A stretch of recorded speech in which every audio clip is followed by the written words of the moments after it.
Hello and welcome to Niaga Spotlight with me, Tamina Kauschi. Niaga Spotlight goes through the week in business and future affairs. Market watch, industries, analysis and insights. We've got you covered right here on Niaga Spotlight. Well, this week on future affairs, we look at 5G in Malaysia and what's next. As of the end of September, Malaysia has achieved 70.2% coverage in its 5G network rollout. Putrajaya is aiming to achieve 80% coverage by the end of this year, which is less than 3 months away. Additionally, a proposed second 5G network provider will build a parallel network to the existing 5G network by state-owned Digital Nasional Berhad or DNB. We'll be discussing challenges facing 5G infrastructure and development while balancing commercial and consumer interests. Julian Gorman, head of APAC for Global System for Mobile Communications Association GSMA, joins us online. And Mohd Fairuz Ismail, Executive Director, Risk Advisory TMT Sector Leader with Deloitte Malaysia, is with us in the studios. Good morning, Julian and Fairuz. Thank you so much for making time with us today. So, Fairuz, let's get the discussion started off. I really wanted to ask you that Malaysia's 5G deployment does seem to be finally gathering a lot of speed. But at the same time, there is still a little bit of resistance and there's very few select players stepping up as first adopters.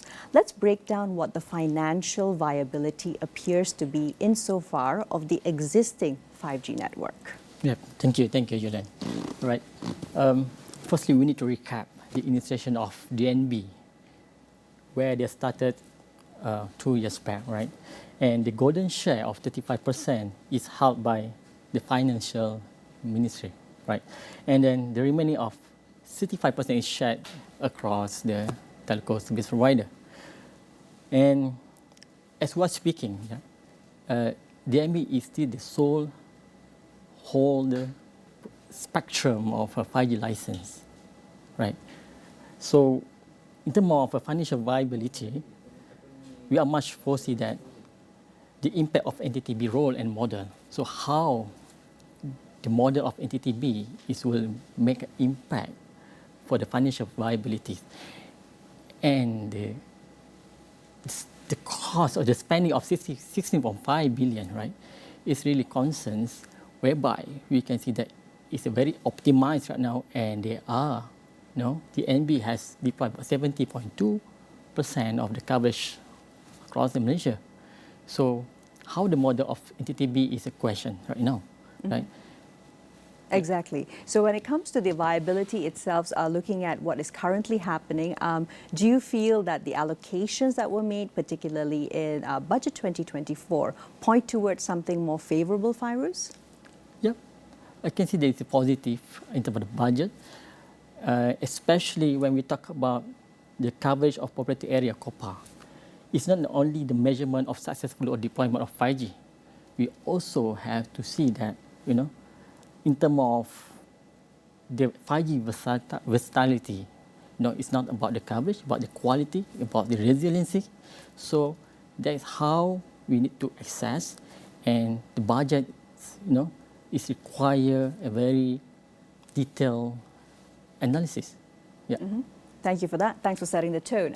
Julian, over to you now. So let's discuss minimizing fragmentation of the 5G ecosystem from hardware, software, and interoperability perspectives. So this is actually fundamental for successful migration.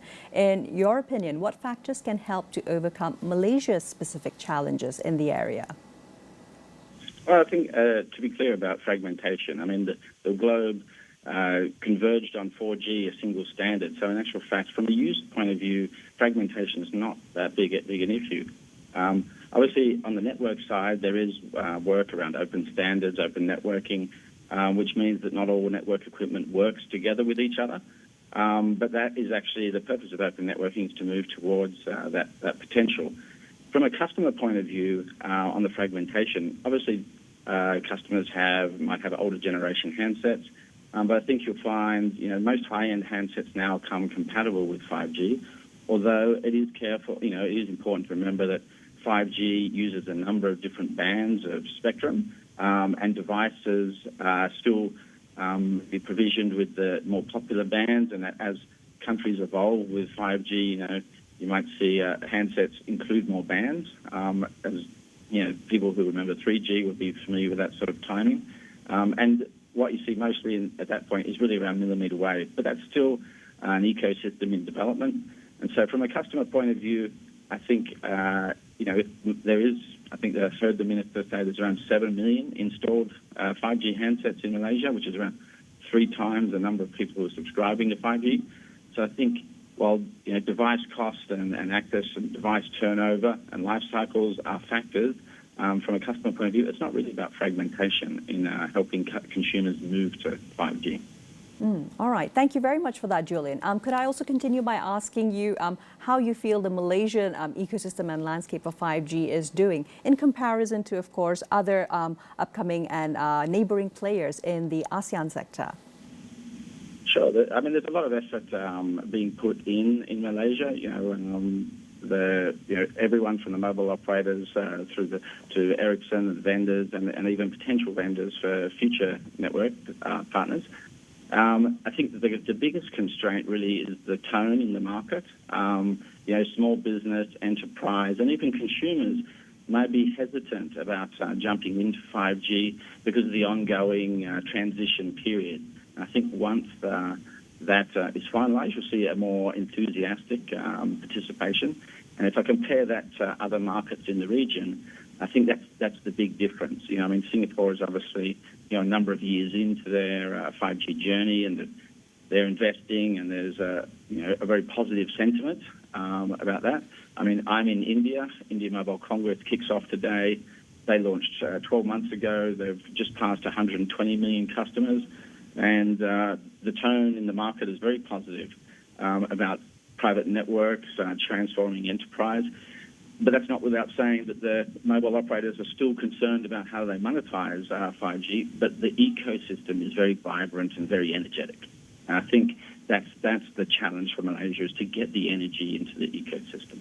Absolutely. Thanks very much, Julian. So, Fairuz, of course, speaking about getting that energy into the Malaysian ecosystem, now our top mobile network operators, they're pretty head-to-head over what you had already just mentioned, Entity B, so-called. But now let's set that big picture, that perfect space for how exactly this so-called Entity B can actually ideally complement DNB and everything that's ongoing, providing enough competition as well as affordability for consumers, which is actually the primary concern right now. I'm sure we've all seen a couple of those advertisements coming out for example, the new Apple iPhone 15 coming with 5G, but of course, not something too many of us can afford, right? Yeah, exactly. In the current model, we have single wholesale provider. When we have another Entity B, that means we have dual wholesale service provider for 5G.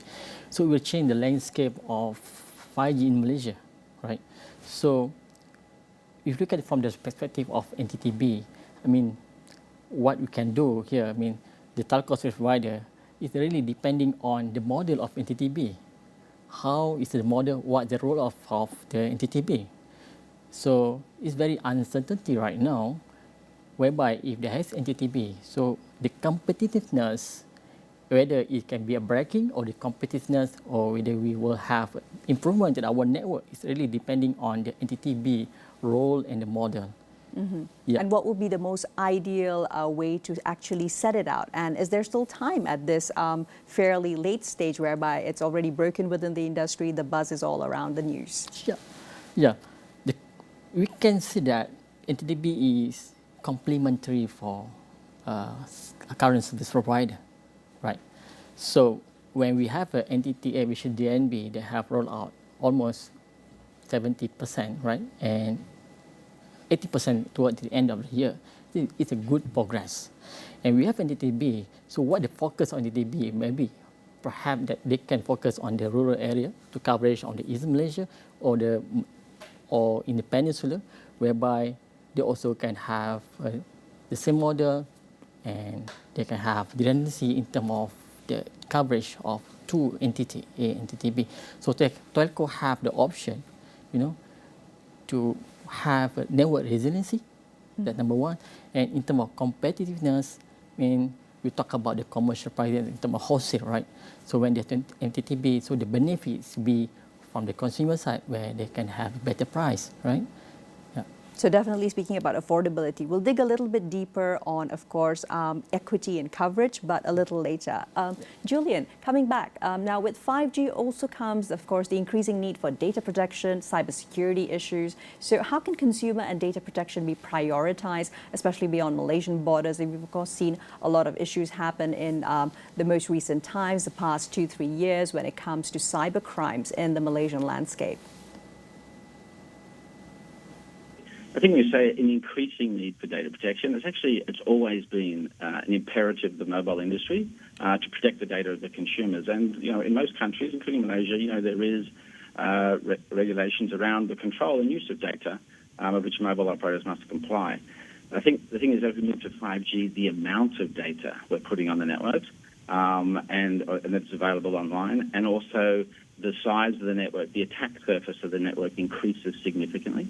And also the ability with other technologies coming online like AI and things like that, the ability for people to be maybe misled or be exposed to cybercrime is dramatically increasing. And I think that means what we need to do is, in addition to the network security, and GSMA has an initiative around what we call NESIS, which is around assuring the security of and the verification of the network equipment. And both Ericsson, Huawei, and many other network vendors are compliant with that. We also have post-quantum computing task force, which is looking at the future risk of cybersecurity once we get quantum computing. But when it comes down to users, I think it's very important that we understand that the digital skills of people needs to increase, along with, as they get more and more have their life digitized. Being able to tell what's AI and what's real, is becoming a challenge for a lot of people. And it's very rare for you to meet somebody who hasn't been exposed to some sort of attempt to have their identity stolen or some sort of scam over mobile or over telecommunications. And so I think it's important for the whole ecosystem, mobile operators, the government, and the people providing the services. But not only are their services secure from a cybersecurity point of view, but their users are aware of the risks and have the opportunity to develop those skills and make sure that we keep the internet and being online a safe place, because our world is only going to become more digitized as we move forward. And it's important we bring people along in an inclusive digital nation. Yes, absolutely. Julian, and just to dig a little bit deeper on that, looking at the way in which Singapore already, just as of yesterday, proposes to tighten responsibility, particularly when it comes to banks and their role in minimizing cyber financial crimes. How do you think best moving forward the telcos and the telecom platform providers can actually collaborate on initiatives such as this, considering that generally Singapore is looked at as a market leader in the APAC region, and it's very likely that Malaysia and other economies will soon follow up along the same line? I think in any technology, you have the pioneers and the leaders, and it's great that Singapore has made these steps, and I certainly hope that in Malaysia's ambition, Malaysia was one of the first countries to do digital identity, and I think, so the potential for Malaysia to also be a leader lies ahead in this space. But, Singapore has now set a new standard, and it will be up to the other markets and the industry to collaborate and work towards that, because, we're all competing, all nations are now competing for investment and innovation in the 5G era. So it's important to be able to keep step with the benchmarks that have been set by other markets. Certainly. Thanks for that, Julian. Fairuz, following up on, of course, cybersecurity now, 60 million ringgit has been allocated under Budget 2024. This is specifically for the purpose of developing the 5G cybersecurity testing framework, as well as 5G technology local expertise. What are your initial thoughts on this allocation? Sufficient, insufficient, and how should it be operationalized? All right. Yep. As we know about the 5G deployment is one aspect. We also really need to concern about cybersecurity. So the budget that has been allocated for Malaysia, right, especially on cybersecurity in Malaysia, 60 million, is very important for the organization to roll out the 5G security framework in Malaysia.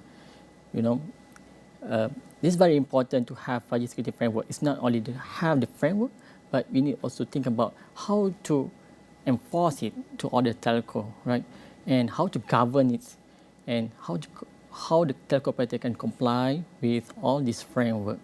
And in terms of the budget, 60 million, I think we can assess it from time to time, but 60 million is a good start for Malaysia to have 5G security testing in Malaysia with the local expertise to have 5G security testing equipment, especially on the private 5G network, especially in the IoT space. So it really needs a 5G security testing lab for that. Mm-hmm. Absolutely. And anything more that can be done, Fairuz, on the consumer side of things, whereby raising awareness for the digital literacy required increasingly as more and more of us will eventually have access and migrate from 4G to 5G? Okay. So that's really important. When the consumer have 4G, we know that a lot of, mobile threat happening in Malaysia, the scam, right, whatever, phishing that they have. So this is a very important factor. That means it's not only telco itself, protecting the consumer, but the consumer itself to have awareness about the cybersecurity, about the cybersecurity threat. So it's very important that everyone have a role, especially on the regulatory, and as well as telco in Malaysia, to all in together to have awareness, and instead of manually, maybe we can talk about the automation, how we can have better protection for all the Absolutely. I'm really appreciative that you mentioned cybercrimes, because the number that's come out just of yesterday is 1.7 billion ringgit lost in the Malaysian ecosystem alone due to all the financial scams going on, primarily, of course, conducted via online. Yes. Right. Julian, now, Malaysia's switch to the dual 5G network could allow participation of other players, including possibly China's Huawei. What are the benefits or concerns regarding this from a GSMA perspective? Sure. We published a number of the comments and reports about the benefits of competition in the infrastructure. And, if you look back over past generations, innovation in mobile telecommunications has been very driven.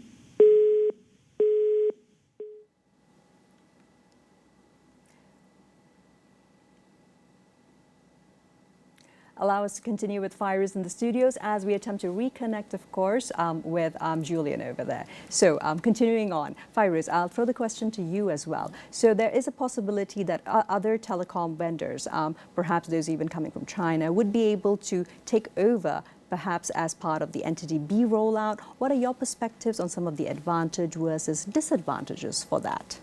Yeah. If we have data around the world, GSMA have the data, we can see in certain countries, in Europe or US, they have very strong adoption of one of the telecom mobile vendor, right? In Malaysia, across ACA, we have various of vendors, and for example, in Turkey, they have 2 vendors running on the 5G infrastructure. So I can say that it's a very good proposition, to have dual service provider. And the very important here to look at is not about having the dual service provider, but we need to know about the role and the model. What the focus of the entity be, and then as we know, there are only one spectrum license which is held by DNB. Correct. And we have NTTB, there is another spectrum license will be issued to them. So how we can, have harmonize it in between two, and then all the operator can lease the infrastructure to this both entity A or entity B. Going into the finer details, Fairuz, what would the best practices be around harmonizing both networks so that we've got that dual network for 5G, but it's also working in perfect synchronicity? Yeah, it's not easy. I can say that it's not easy. In fact, the DNB deployment for the 2 years is, it's require, very hard time for them, to deploy 80%, almost 80% of the deployment coverage. And we have another service provider, NTTB, and we also look at the cost, what the cost that they have, right? So in terms of harmonizing in between two, we have to see from the angle of economics growth, the angle of the consumer, and the telco service provider, the business itself, right? So it's required further studies, I can say that, yeah. And a lot of industry stakeholders. Right? Yeah. Fantastic. Julian, picking up where we left off, you were mentioning about GSMA's perspective on the benefits versus concerns regarding, of course, participation of other vendors for Malaysia's proposed dual 5G network. Sure. So from GSMA point of view, which the competition on the infrastructure level, very important, especially actually in the 5G era, where you're looking for enterprise transformation to really drive the economic benefits. I mean, if you look north to Thailand, there's competing two 5G networks competing in Thailand, and actually the net sum of their population coverage is about 5 points higher than their individuals, and that's what you get from competition. It's the networks will deploy and roll out in a way that suits their best business model. I think that's when it comes to concerns in Malaysia. A bit unfortunate if we have two networks, but they're actually just delivering the same service, and they are effectively just two wholesale networks sitting alongside each other. It's important that we get that competition element going, and it's not just for the innovation. If you think about critical communications, we're seeing around the world places like France and other countries where actually the public safety and other critical communications are moving to 5G, so public safety, mobile broadband, and the services that are being developed there actually have both networks support, so that if one's not available, then the other one fails over. And that's where you see being able to achieve, 4, 5 nines reliability on public safety services. And I think, so those two elements, I think, are very important that Malaysia is going to achieve in its dual wholesale network opportunity, and making sure that there's going to be competition and innovation in the enterprise space around those services is very important when it comes to the private networks, and also the enterprise and small business being able to have access to innovation along with the best in the region. Certainly, and of course, our consumer coming first definitely involves breaking that monopoly. Fairuz, back to you. Now, to fully leverage the benefits of 5G, companies, of course, must be able to integrate their legacy systems to be able to be compatible with the 5G networks, particularly in huge sectors. Now, when it comes to enterprise, nothing bigger than SMEs in Malaysia. Your thoughts on this moving forward, preparing SMEs for this huge migration that hopefully will be completely in place by this time next year. Right. Okay. So current deployment is NSA, right? Non-standalone, which there is dependency on the current 4G network to 5G network. When we talk about the private 5G or enterprises 5G, the readiness of a standalone is very important for them to have their own standalone network. It's less complex for them to do integration part at the back end, right? So this focusing on SME or the private network, yeah. So, and I look at from this perspective of, the beneficial of 5G is more on the enterprises, private network like, agriculture sector, oil and gas or energy, right? So is it require a 5G infrastructure more crucial than, than the consumer? Because at our consumer level, we have a telco provider that will manage the integration part in between the network operator to the wholesale 5G provider. So I don't think there is a challenge. Yeah, there is. If there's incompatibility of the entity B to do integration part, that is a question. So there's plenty of opportunity still to set the tone for us moving forward, particularly when it comes to enterprise. Thanks for that. Yeah. Julian, looking at, of course, APAC for best practice examples, particularly when it comes to integrating legacy systems with new 5G networks. Any thoughts on this? It really needs to be simple. A lot of the use cases you see now, like Petronas, maybe the airports and manufacturing facilities, they're effectively bespoke trials and developments, innovations. What we need to get to first for me is smaller sort of in-the-box or out-of-the-box type of services. And, GSMA in February this year, along with a bunch of operators, around the world launched an initiative called Open Gateway. Open Gateway is about exposing common open standard APIs around the world, and which would give access through APIs published through common cloud services like Azure or AWS, and give developers and innovators access to capabilities on the 5G network, such as quality on demand or slices or other network features, which would then actually really empower and enable an ecosystem around SMEs to develop, because it'd be like much in the 4G era where, developers and innovators could have free rein to go and try and develop things and address the small business market. I think as mobile operators currently focusing on the big use cases, and with the second network there'll be a rollout of the public network.